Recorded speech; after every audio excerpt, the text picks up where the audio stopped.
Yep. Welcome back to Whiskey Vibe.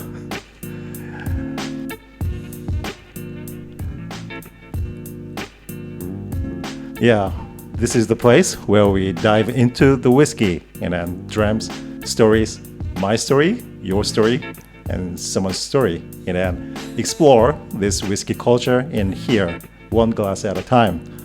I'm your host Ryu, and then today I am joined by very special guest. I'm quite nervous every time I say your name. So I don't know whether I pronounce properly or correctly your name, Hikmet. Yes. Yeah. How are you doing, man? Yeah, great. Thanks for having me here, Rio. It's such a pleasure to be hosted by you, and I'm a big fan of your podcast. Whisky Vibe. No way. Let me just.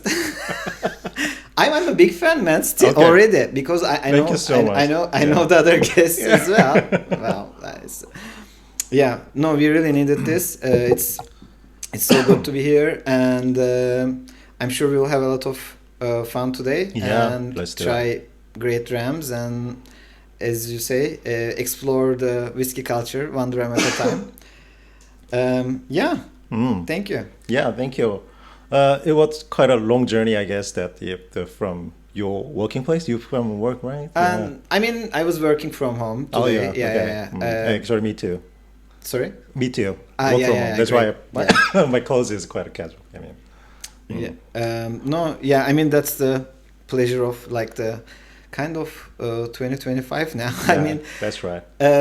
Also, just maybe squeezing a dram around like, I don't know, 5 p.m., 6 p.m.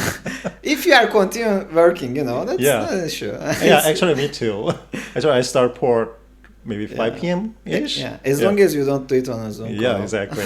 Or who does a Zoom call anymore? I don't Teams. No way.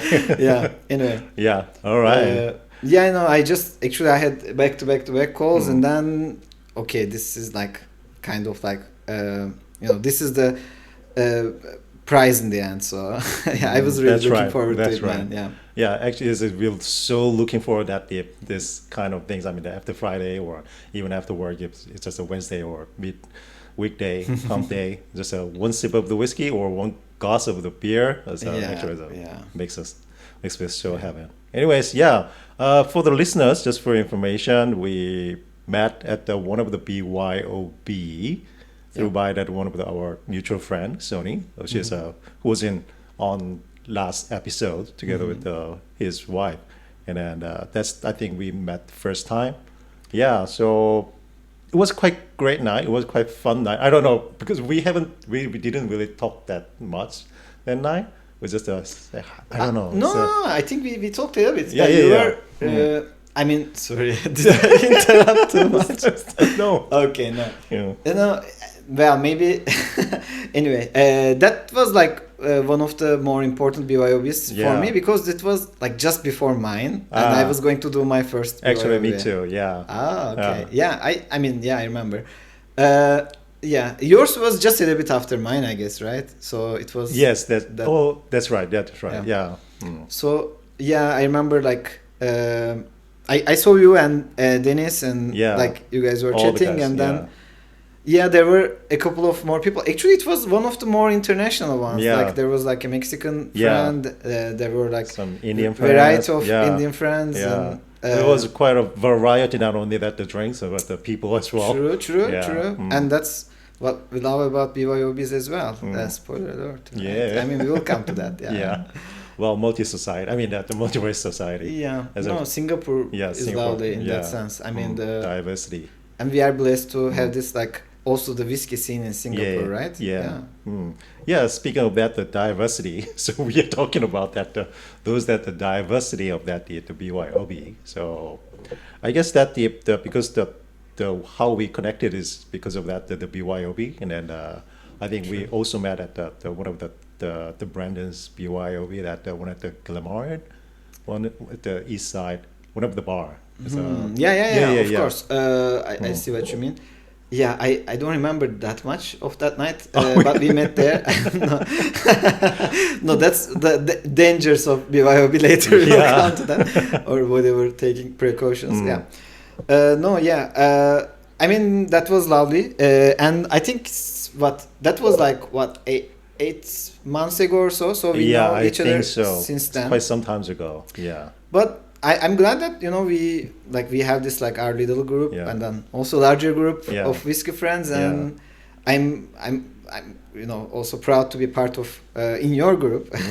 Yeah, of Me course. too, actually. Yeah, It was always- quite a lovely always group. pleasure. It's Yeah. quite nice. Yeah, we talk always about the whiskeys and then share the Yeah. information. Yeah, I'm glad it's also, I mean, it's going beyond whiskey right now Yeah. as well, right? I mean, like sharing whatever our daily Yeah. issues and stuff. I mean, I get to also see some of the friends' families and stuff. So I think it's a like it's a good segue into socializing. Yeah.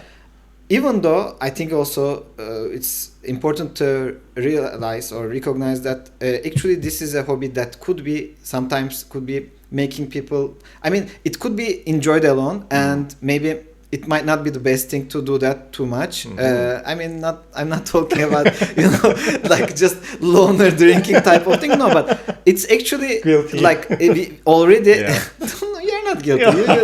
You are in all the BYOBs. Come on, you're in the festivals. Yeah, whatever. I mean, what I'm saying is that it's like compared to like.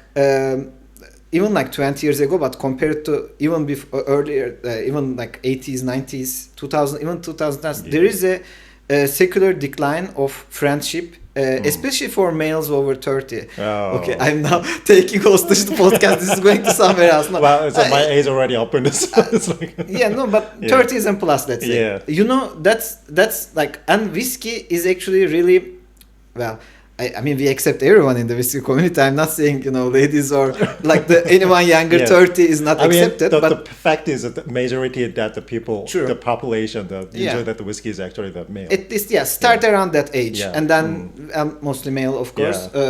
So what happens is that if you can use it to socialize, it's a great tool, actually. Yeah, exactly. Like all the spirits, anyways. But yeah, so that's what I like about it also.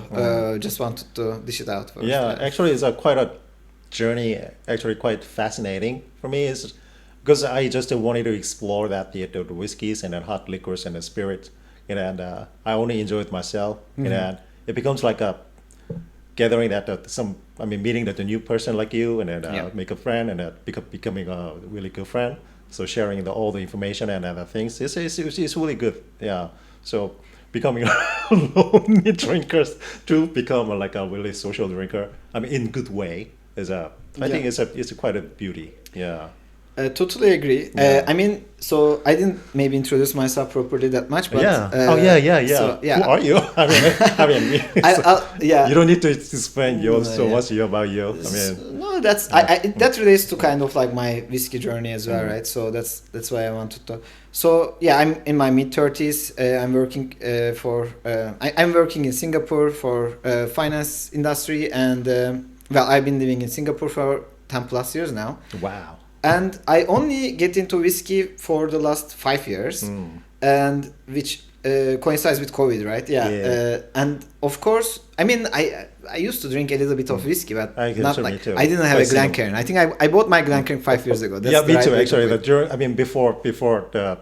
around that beginning of that COVID time, I bought it. Yeah.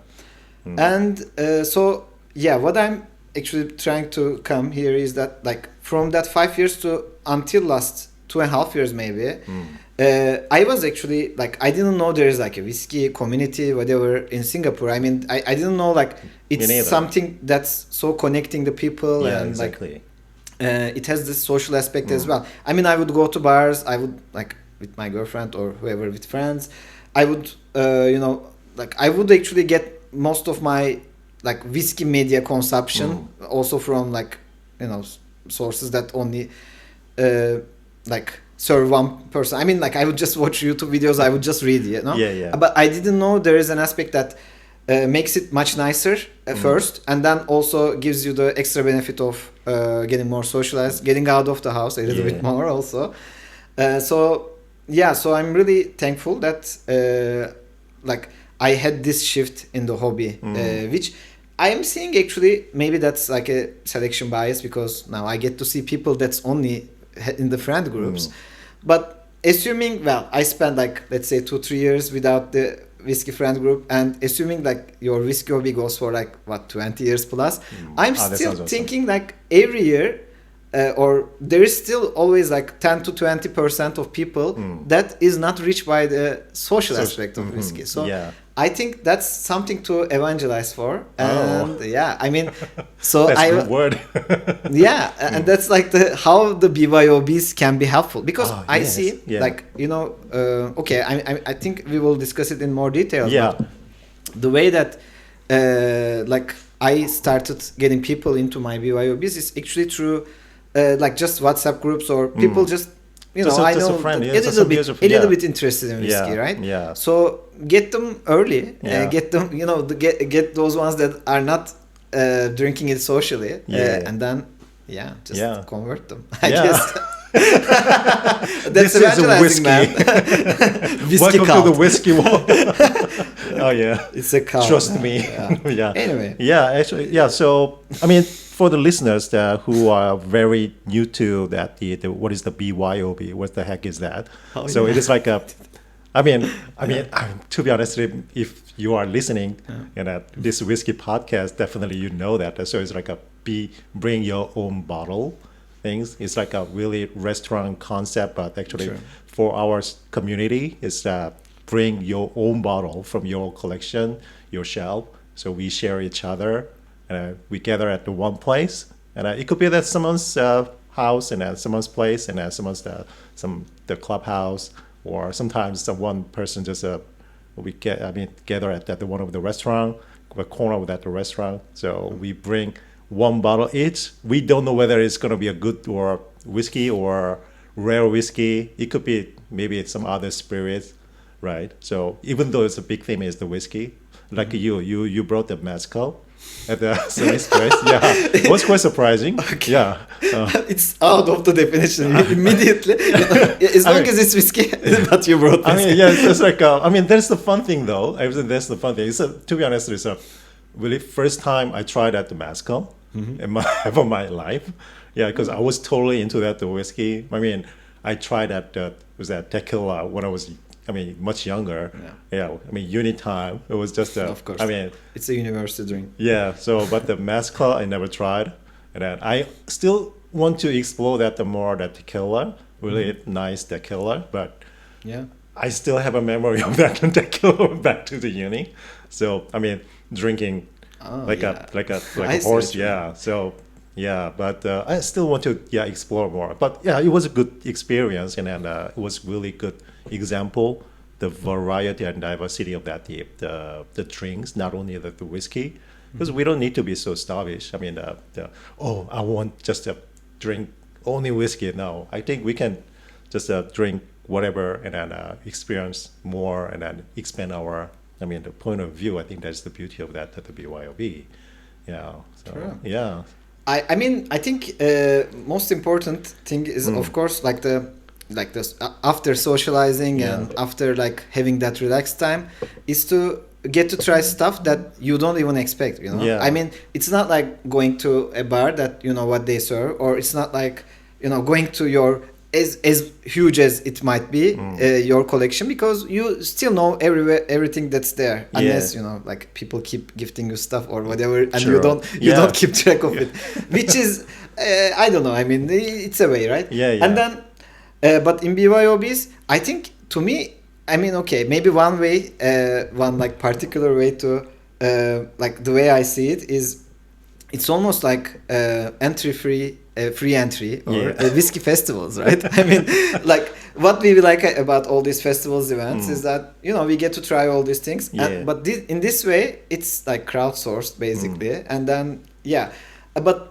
also, of course, apart from the socializing aspect and all the relaxation aspect, which is I think even more important, but anyway, that's we can move to that part later.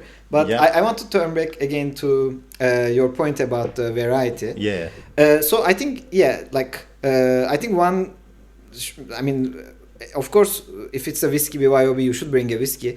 It's just, I think it's always good to also, again, going back to the socializing aspect, but it's good to surprise people with something extra, exactly. right? I mean, The surprises. I think that is a really, fun part. What is that? And then I didn't even we normally go to the BYOB, and then somebody bring that really good bottles, and then some unexpected. Wow, this bottle is so expensive. It's good too, but you don't just overlook sometimes the bottles, and then you just try it because it's there, and wow, this is good. Yes. Yeah. Sometimes that kind of the surprises is also kind of important, and then kind of really beauty of that the BYOB. Yeah. And I think, of course, like the bottles are important. I think it's also important to, surprise, it's good, nice. But maybe one thing is to have some sort of like range or idea that like people can coalesce around, so that, people don't feel like, okay, I came to this BYOB, it's so like, so random stuff that I don't even like, whatever, we don't want to leave out anyone, right? We kind of, I think it's better to kind of understand your audience first, and then you can set like some sort of concept, or you can set the theme, right? Yeah. And the theme is quite important. I've been to BYOBs without theme. I've been to BYOBs with theme. I've done all my BYOBs with theme. Wow. So I am biased towards the theme side, but I'll make my argument. So yeah. So if there is no theme, there is this risk of people being left out. And also, if there is no team, it's harder to make decisions, right? True. Should I bring this bottle? Should I bring that bottle? And I think the whiskey community is like mature enough and nice enough that people don't just dump their, bad bottles. But there is still risk of that, It's like few percent, but, let's not take that risk as well. But if you have a team, also you attract a kind of like right people, in the sense that they know that they like that thing, they will bring that thing, and they will also get to try more of something similar. But then what you can do is that sneak something that's out of the team as the surprise. So that's always encouraged, right? So that's how you get to try the smart way. Yeah. Thank you. So that's how I deal with the teams. Of course, if you are the host, you should do all these niceties. Yeah. But I think also you should give some space to people to do out of team stuff like on their own.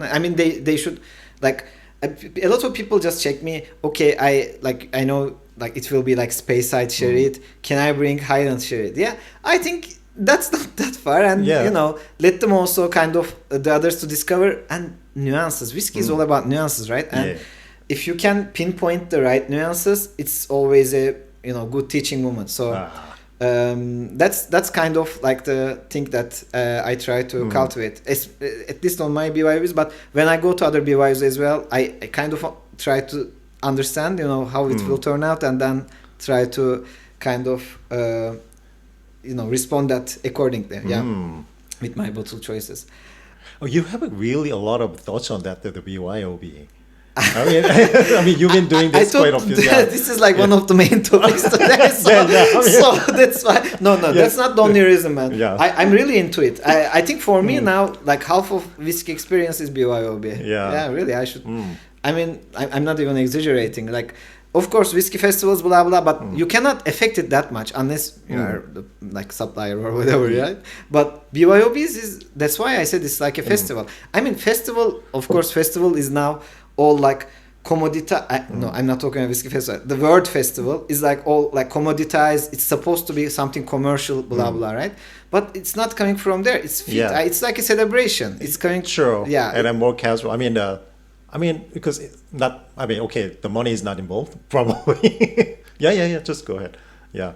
And so it's like I think more openly try. The people tend to try more openly in it because bottle is just out there. And everything is open, so because everything is for the sharing. So there's no boundary. There's nothing stop them. So it's just like a drink whatever they want, whatever I want. Yeah, I think that is the thing, the BYOB. It's basically there's nothing. Yeah, I see what you stop mean. them. Yeah.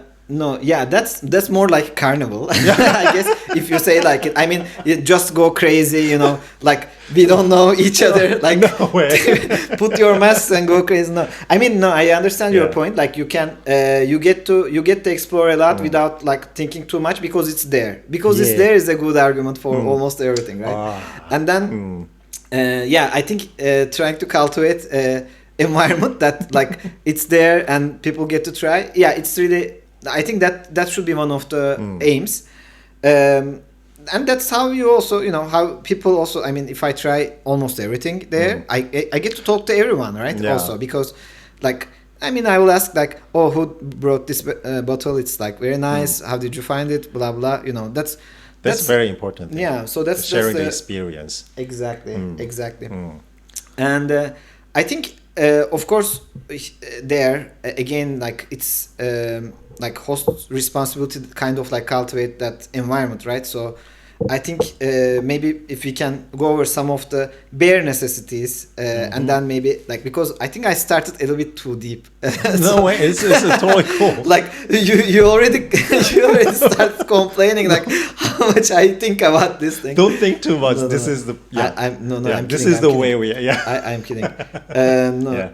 So yeah, but the bare necessities, like, because I think I'm feeling like among our like esteemed listeners today, we might have people that might have been to BYOBs, that might not have been to BYOBs, that might have hosted BYOBs, that people that want to do more BYOBs or at least do some BYOBs, you know. So I think it's good to cover all the bases, and I think it's valuable to talk a little bit about, you know, like what constitutes the preparation for BYOB and as a host and as a guest, you know. And I think again, well, I hosted few. I didn't host like too many. You know, I was like 3, I guess. That's actually quite a lot too. Yeah. I mean, if you count like smaller ones, Yeah. if you count like smaller ones, maybe 8 to 10. But yeah, with like 20 plus people attending, I think 3. So anyway, going back, I think I want to share a little bit my experience. Yes, please. On the hosting, and then we can Love talk to hear about being a guest as well. I think on the hosting side, first, like really, how many people you want to invite, right? Yeah. And before we go into that, you want to pour some of the dram? Okay. Sure. Speaking of that, the diversity and things, actually, the Hikmet. Yeah.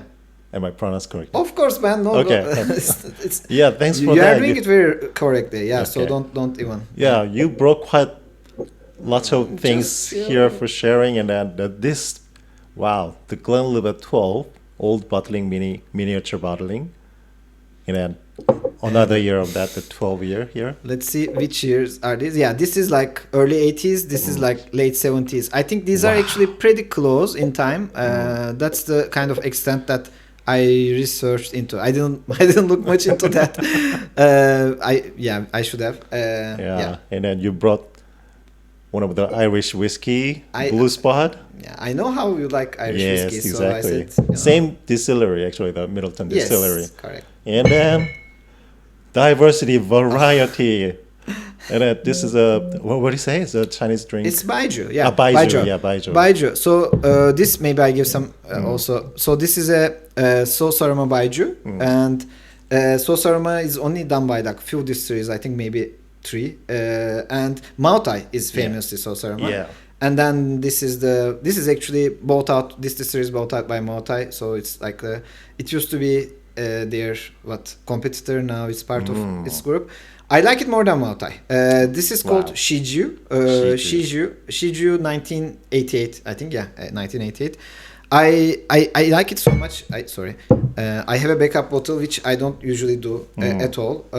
It's so good. I mean, I'm so biased, but we will try it for sure. If we don't try it today, we are not friends anymore. So this is the last. I don't mind. No, anyway. And this is okay. You are going, but I don't know. I'm trying to grab the bottles. This is Wild Turkey, 8 years old 101. It's still like there's still an 8-year-old 101, but this is 1991 or 1992 distillate. So I opened it because like it's so okay. I mean, I opened it on my birthday because it's like my birth year. So hopefully, you know, I'm not so sure if it's one which one, but it's 50% is my birthday. So I said okay, you know, it's a birthday vintage bottle. I mean birth year. Well, sorry. Anyway, but then yeah, so they used to do it a little bit differently. Okay, I'll just tell the difference quickly. So there is this barrel entry proof, right? So in US, it's like for bourbon and rye and I guess wheat whiskey and whatever, except for corn, it's supposed to be 125 proof at most, and then you can go, I guess, down to like 80. Yeah, should be. But this is the barrel entry proof, so before aging, right? I think they come out of the still like usually up to like 65 or so, and then they dilute it just a little bit and then put. So what happens is a lot of the distilleries right now is they do 125 as much as they can because they don't want to use so many casks, right? And they want to bottle at a higher cask strength, which has its advantages, its drawbacks. But one thing I researched into that is that definitely is that the sugars dissolve more in like a watery environment than alcoholic environment. So if you enter it lighter, then you get the sweetness a bit early on. That's why a lot of people used to like. I mean, in the US they have still sweet tooth, but a lot of people used to like the bourbon more sweeter, and I think this was the style back then. And but if you still like your bourbon a little bit sweeter, and I think like it's not only sweetness but some of the caramelly notes as well. It's more like it's absorbed much faster in the lower distillate. So okay, now I think Wild Turkey does 114, but that time they were doing 105. So or was it 100? I think it was 105. Yeah, and then they jumped to 107, and then now 114. Like for example, Buffalo Trace, which a lot of people love, they do 125. So it's not like, you know, it has to be like this to, you know, be more premium. I mean, there is no such thing. I mean, but anyway, whiskey. So it is like a different version of a crowd favorite. Still crowd favorite today. It used to be crowd favorite that time as well. Yeah. The turkey illustration is really disturbing. It's so vivid. Really? I mean, it's just so realistic. Oh yeah. It's going out of the label. It has its own. That's label. cool though. It's really cool. There are so many crazy bottlings of this. Like, I mean, there is like 92. Like they like so means that so pre 92. Yeah. It has an older version that looks a little bit even more weird turkey, and then so anyway I have few more other small bottles for them like miniatures, but for this like around this vintage I have only large bottles. I have this and I have another one as well, but let's see. We will get to try it. Thanks for sharing, man.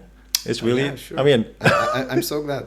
You know quite a lot of things though. I mean okay, maybe should I try this? Go first. Okay, I'm trying this Wild Turkey. Maybe I should start with that as well, All because right. it's probably sweeter, lighter. Yeah. All right. Thank you enough for me.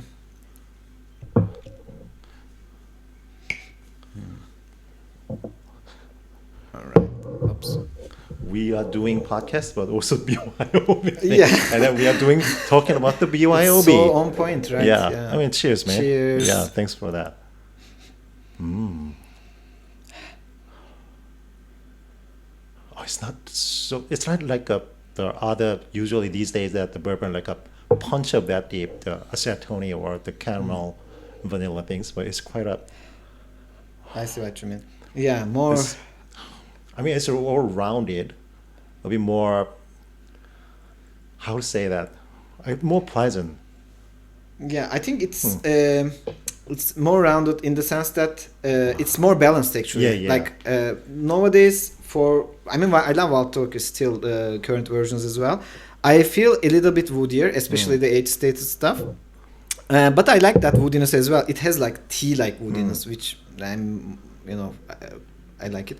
But then this, I think the older version has a lighter woodiness, but more floralness. Maybe that floralness is more pronounced by the slight sweetness. As I said, that it gets more sweet. It even I guess it even also absorbs more of the vanillin as well. Yeah. So yeah, that gives like a more cookie type of, like more balanced flavor.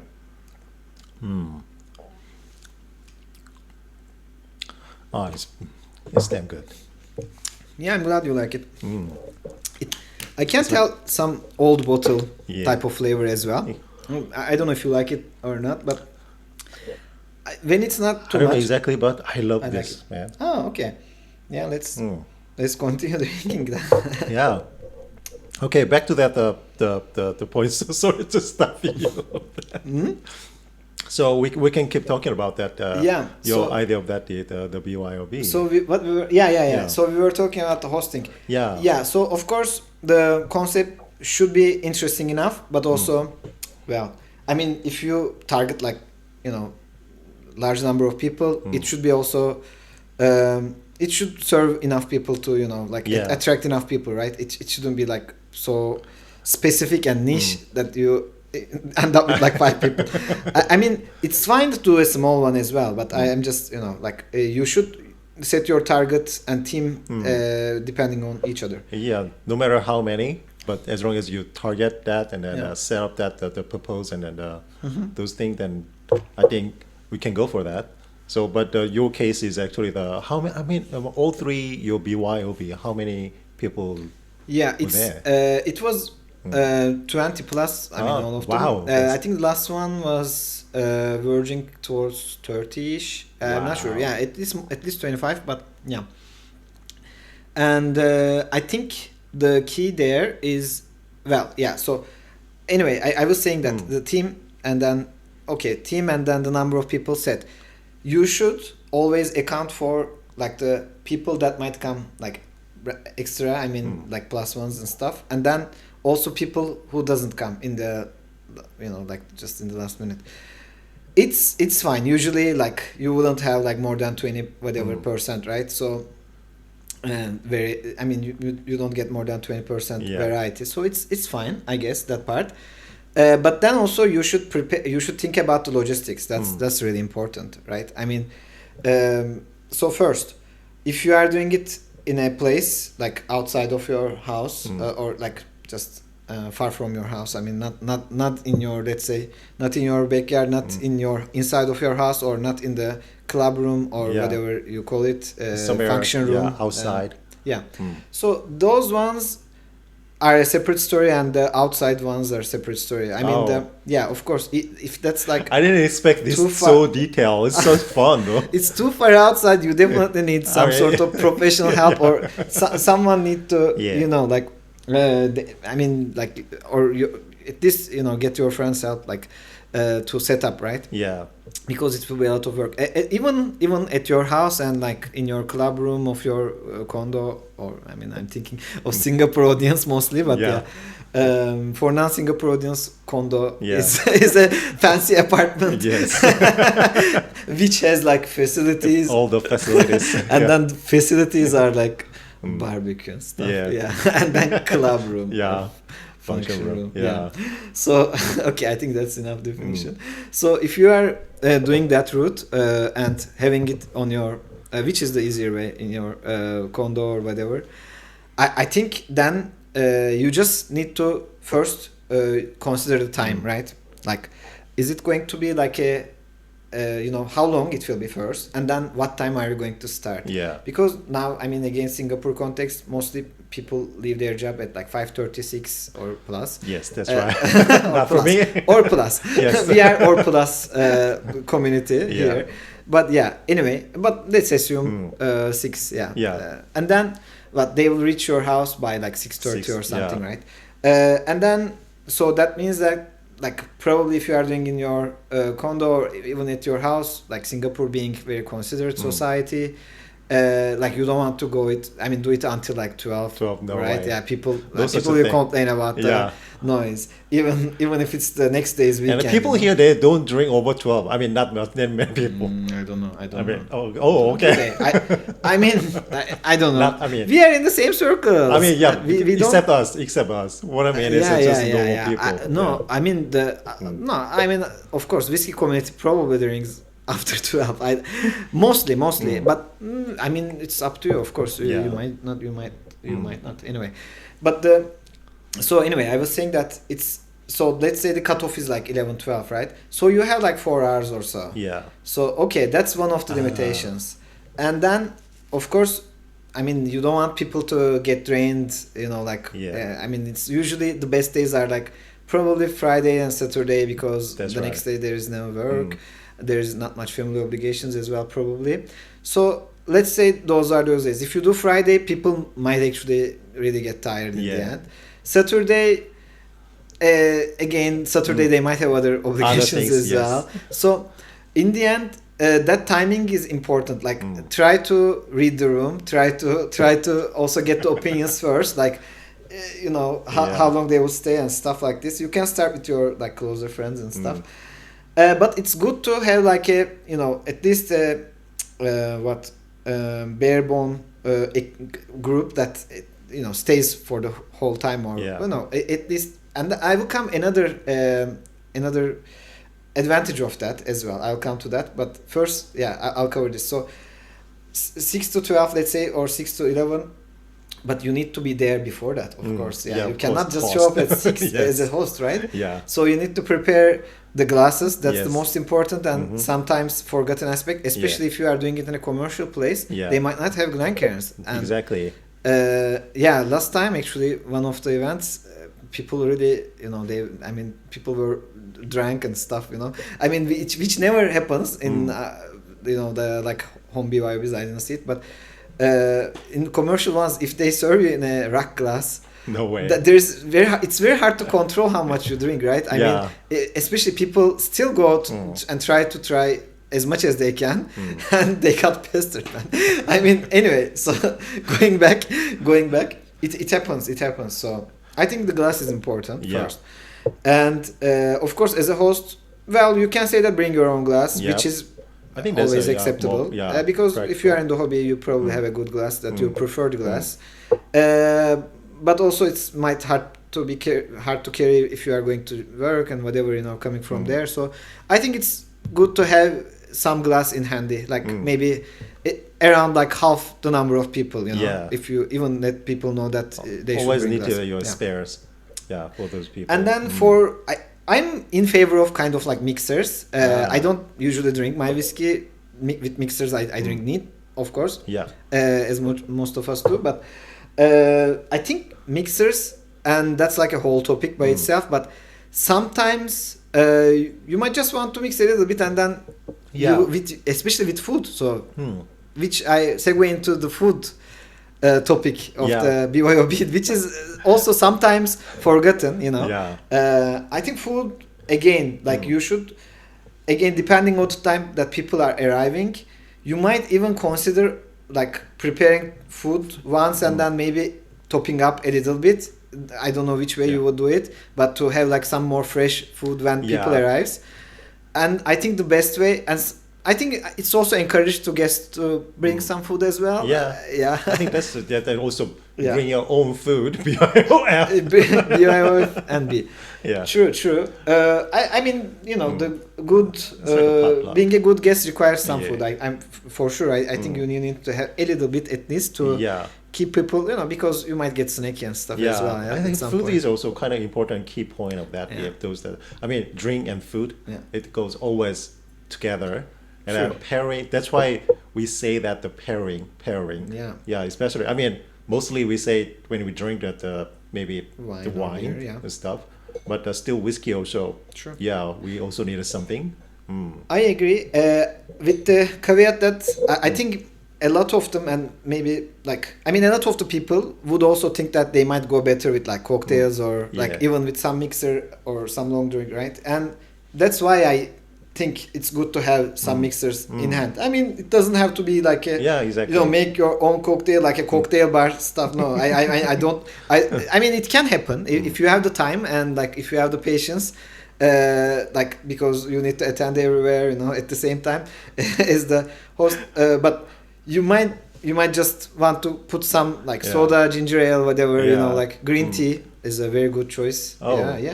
People skip on for green the mixer. Tea. Really good, man. Cold green tea with a lot of the whiskeys first, but also even with other stuff. Yeah, no, mostly whiskeys. I'll not go into other stuff, but because I'm just exploring that area. But green tea with, but you need to try. Really? Not all of them works. Yeah. Green tea with the whiskey, or yeah, green tea with the whiskey. But it doesn't work with every whiskey. Okay. Yeah, okay. I couldn't find a pattern yet. But yeah, like a lot of That's people like yeah. Coke, right? Also, so and have something in hand. And so yeah, for guests, for hosts, continuing, I think also again what glassware we talked about. So like also utensils and plates, right? At least have some like paper ones, you know. Like I think it's better to have the paper ones actually. Yeah. Even though it looks less sustainable. I mean, you don't have to deal with the like, you know, like because. I mean, if you can deal with that, the washing of all the things, it's totally fine. Yeah. And then, of course, another thing is that so you should be greeting the people, right? And like being a whiskey focused environment.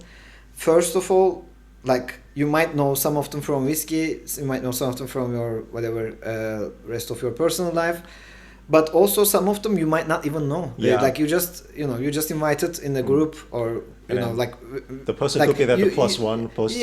True. And then that might be just like it might not be in your close circle in your whiskey group, right? In your society, whatever. So you might also need to get to know them a little bit. So that takes a lot of time from the host, right? So I think the best thing you can do is that appoint some of your friends as like almost like co-hosts at that point. Like just say, oh, could you just, you know, like let people know that, you know, you can sit there or there, the whiskey is there, whatever, you know, they can drop your bottle, take glass if they brought their glass, encourage them to use their glass if they had, and then also, like, meanwhile, you can go and greet the new people. So I think that's why it's good to, you know, just quickly kind of like make sure that when the event is starting or beforehand, that there are people around that can help you with the logistics. So that's important. Ask for help. You are very, I mean, much about the head, everything planned, and then in your head it's like, it must be. You're like a really like a party planner. Thank you. I mean, I'm glad. For me, it's like you already been to my place, and then it was not exactly BYOB. It was just a help clear my stuff, and I just come and then bring your glass and then drink whatever you want. I just throw that to food. I mean, I reserve my time to talk about these things, man. I'll do it to the end. I'll make the most of my time here. But anyway, what were we saying? So hosts, I think for guests, of course, just enjoy, but also, you know, try to like.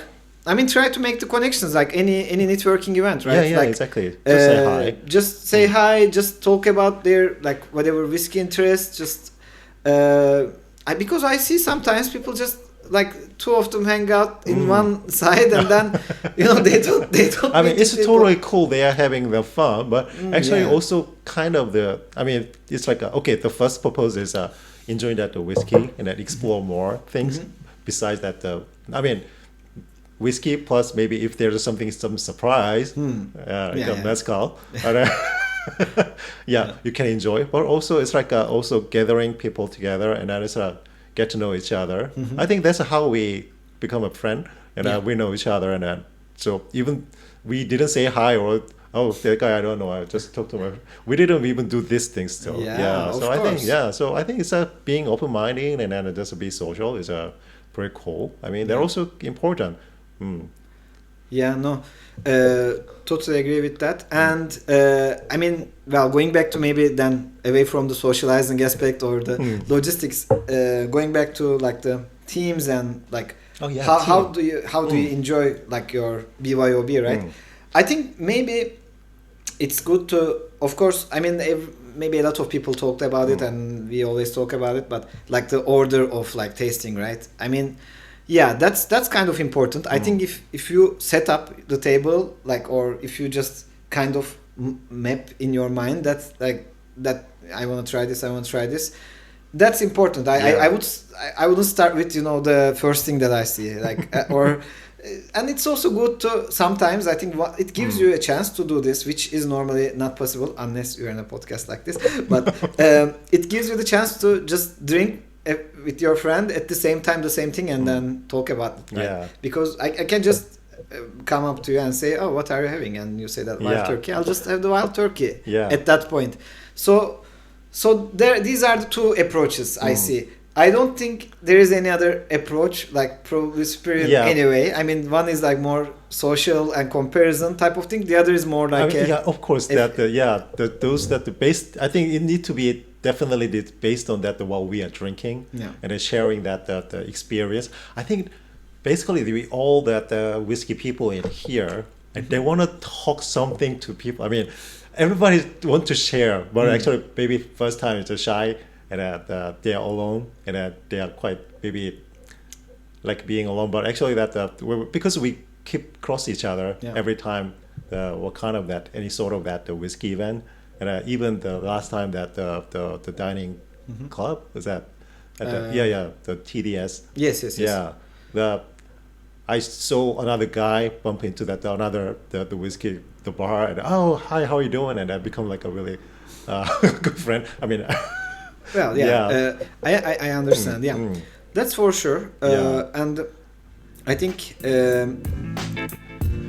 can. All right. Okay. Sorry. I kind of lost my train of thought. I'm also a little bit tired. Just a second. I'll just get my voice back in. It's been like 47 minutes. We didn't even follow. It's okay. No, it's fine. I was just thinking. Actually, I wanted to also tell some story.